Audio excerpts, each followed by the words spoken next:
Sad লাগে আর কি। যাই হোক, আমার আর বলার কিছু নাই, আমি এটা নিয়ে কথা বলতে চাই না, খুব স্যাড লাগে এইসব দিয়ে। 2 কোটি টাকা ঘুষ দিয়ে গতকাল রাতে জামিন পেয়েছেন তৌহিদ আফ্রিদি। তবে জেল থেকে মুক্তি পেয়ে সে স্ত্রীর সন্তানের কথা না বলে বারবার শুধু রাহির কথা বলছে।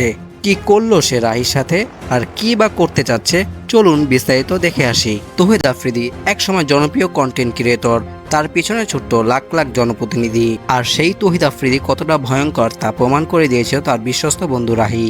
আর রাহির কারণে আফ্রিদি গ্রেফতার হয়েছিলেন গত বছর। দীর্ঘ 1.5 বছর কারাদণ্ড হওয়ার পর গতকাল রাতে সে মুক্তি পায়। জেল থেকে মুক্তি পেয়ে সর্বপ্রথম তৌহিদ আফ্রিদি তার সন্তানকে কোলে নেয়। তবে তার শারীরিক অবস্থায় বেশ কিছু পরিবর্তন লক্ষণীয় ছিল। দেখা গিয়েছিল তার গাল ভর্তি দাড়ি, দেখে মনে হচ্ছিল সৌদির কোনো শেখ। তবে সে নিজ পায়ে দাঁড়াতে পারছিল না, হুইল চেয়ারে করে তার চলাচল করতে হচ্ছিল এবং হুইল চেয়ারে করেই সে হাসপাতালে চলে যায় সরাসরি। সেখানেই কিছু প্রাথমিক ট্রিটমেন্ট নেন এবং পরে জানতে পারেন তার একটি বড় ধরনের অপারেশন করতে হবে।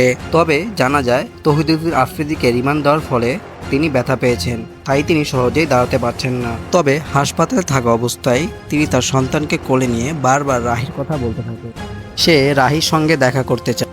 তবে জেল থেকে মুক্তি পেয়ে রাহির সঙ্গে কি সে বোঝাপড়া করতে যাচ্ছে? সে কি কখনো ক্ষমা করতে পারবে রাহিকে, নাকি এর উচিত জবাব দিবে? গুম করবে, খুন করবে, এখনো কিছুই বোঝা যাচ্ছে না। তো দর্শক, এখনো দেখার বিষয় তৌহিদ আফ্রিদি কি আগের রূপে ফিরে আসে, নাকি কারাগারের দুঃখের কথা চিন্তা করে সে ভালো হয়ে যায়। রাহিকে সে ক্ষমা করে কিনা, কিংবা রাহিকে সে কি শাস্তি দেয়, এসব কিছু জানতে হলে অবশ্যই আমাদের সঙ্গে থাকতে হবে।